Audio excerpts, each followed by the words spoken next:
Hello, this is Grandpa M. Don't start. Somewhere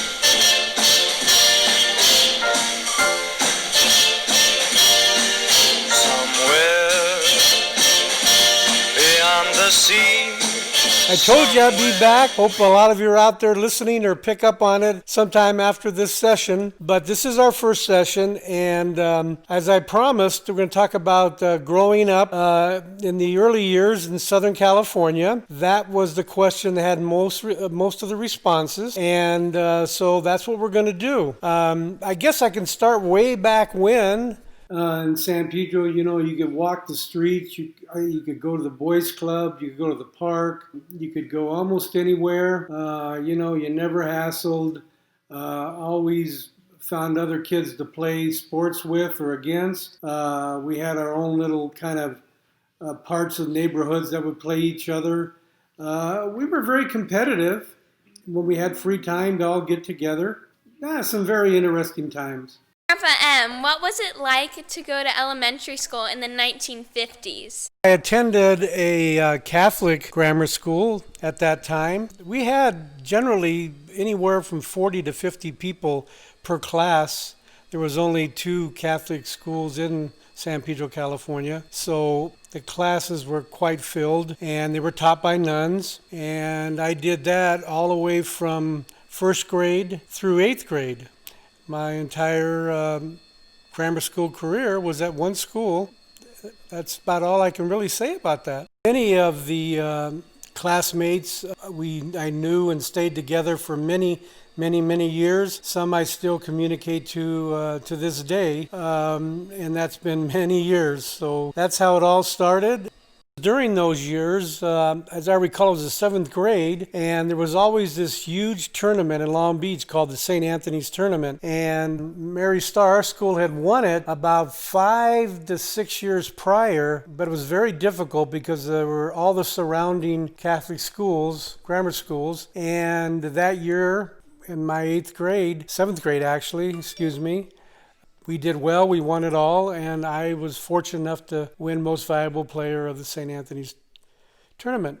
You got to remember, back then there were so many talented athletic kids in the neighborhoods and at the clubs, the boys clubs, and the YMCA, and all these places that it made for great competition. We were all competitive, and we were all just good guys having fun. I understand that your family owned their own business. Could you tell me more about it, Grandpa M?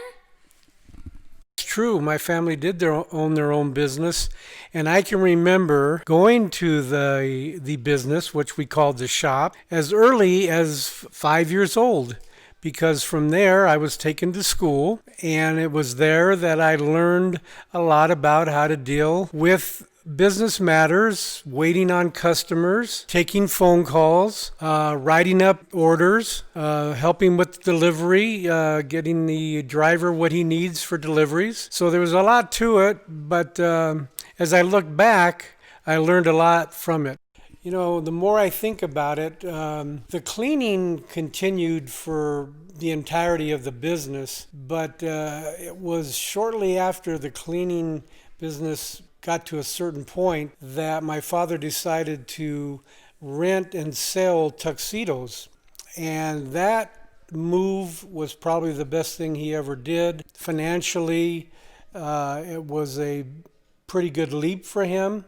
And that's probably where his kids, myself and my brother and sister, learned a lot of the things and attributes that we have today, watching a business run, being part of it, and watching the success from it. During these years also, I was called upon to actually be like his assistant during these years, kind of a backup on a lot of things that went on at the shop. Became the delivery guy later on. I waited the counters and hung and prepared the outgoing tuxedos as well as the cleaning, and received them when they were brought back. Things that really, the more I think about it, was a good basis for maturity and learning and progressing. Grandpa M, are you telling us that all you did was help at the shop? Well, even though the shop did take a lot of time, this is kind of at a point now where I'm ready to go off to high school. And let me tell you that a lot of things changed, and there were some exciting times, exciting people, and was a whole new world.